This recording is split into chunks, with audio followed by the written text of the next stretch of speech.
Hey everyone, welcome to another installment of Harry Potter Theory. In this video, we'll be discussing a moment in this series when Harry and the Horcrux inside of him face possible destruction. After the Chamber of Secrets, a lot of fans were left asking themselves, why wasn't the Horcrux inside of Harry destroyed after he was bitten by the Basilisk? This is a very reasonable question for people to ask, especially as Basilisk's venom is one of the confirmed known ways to destroy a Horcrux.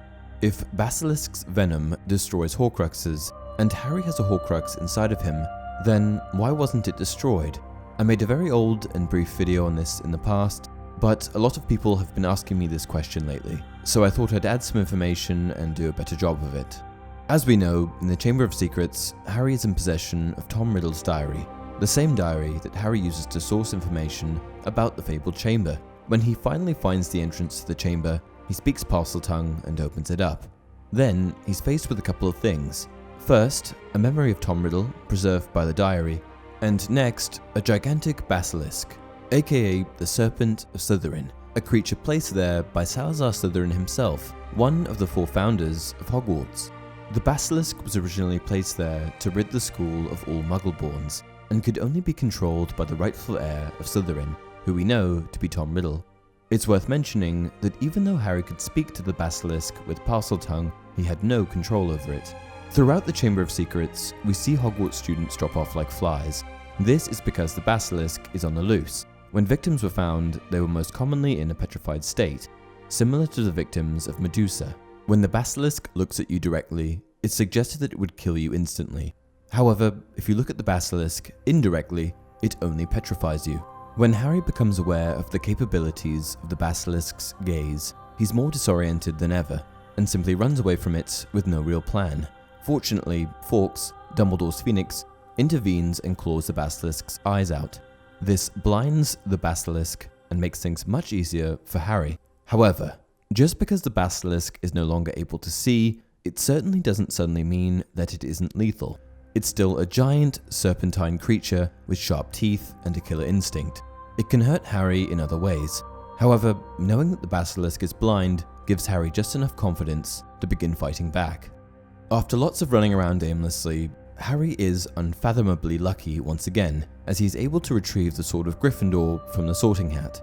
It is said that a true, worthy Gryffindor is capable of pulling the sword from the hat, and Harry fits this criteria beautifully.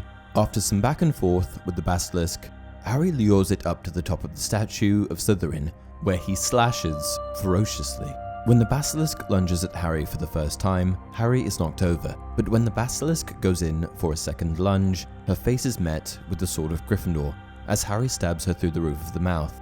This effectively puts an end to the basilisk, but Harry doesn't escape unscathed, as one of the basilisk's fangs pierced his arm. This is where fans have historically been a bit confused. Now, we know basilisks' fangs quite well in the books and films, and that's because they're capable of destroying Horcruxes, or at least the venom inside of them is.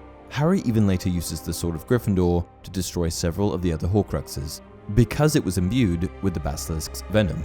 So, if Harry has a Horcrux inside of him, and he was inflicted with basilisk's venom, why was the Horcrux still intact? When Harry yanked the fang out of his arm, he knew that he'd been wounded by the venom, and felt the poison spreading. However, fortunately for Harry, he's a very lucky boy once again, as Fawkes was still present, and saved Harry's life just in time with his tears. The tears of a phoenix are said to possess immense healing capabilities, including, but not limited to, healing wounds from those who have been inflicted with basilisk's venom.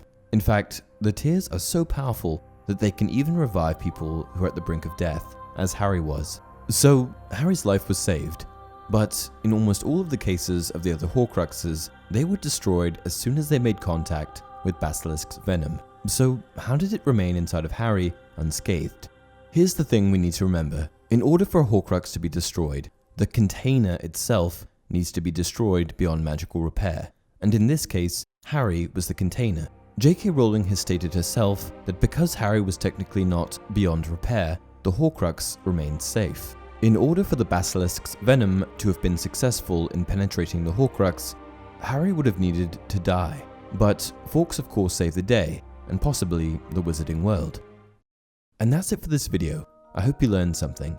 If you enjoyed it, please be sure to like the video and subscribe to support the channel. Until next time, you're a wizard, Harry.